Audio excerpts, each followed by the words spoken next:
What if someone tried to curse you, but God turned it into a blessing? As we continue in the book of Numbers, we see something powerful. When God blesses his people, no one can reverse it. No one.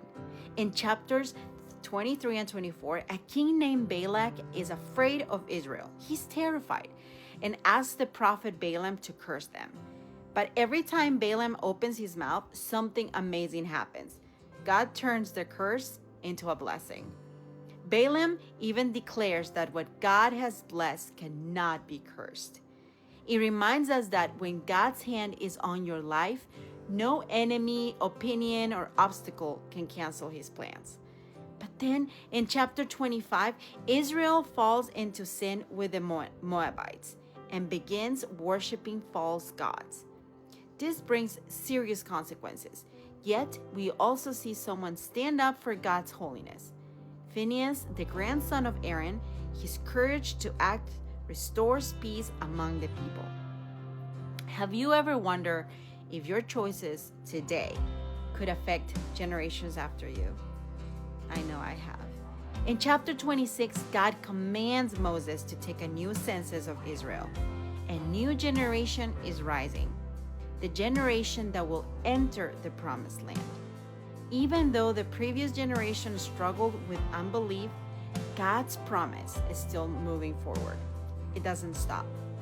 And then in chapter 27, we see something beautiful. The daughters of Zelophehad, Milah, Noah, Hoglah, and Milcah, and Tirzah come forward, asking about their inheritance, since their father had no sons. God listens to their request and establishes a new law that protects their family's place among Israel. It reminds us that God hears individuals and cares deeply about justice. He does. But at the end of the chapter, God tells Moses something difficult. Because of the moment earlier when Moses struck the rock, instead of honoring God before the people, he will not enter the promised land. God tells him he will climb a mountain, see the land from afar, and then he will die. Even in this moment, we see Moses' heart. Instead of focusing on himself, he was gonna die. Moses asked God to appoint a new leader so the people will not be like sheep without a shepherd. God chooses Joshua to lead Israel into the promised land. And this teaches us something powerful.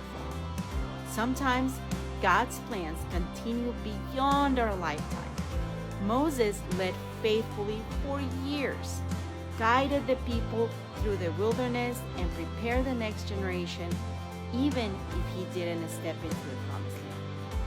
Here's the message for us today. What God blesses cannot be cursed.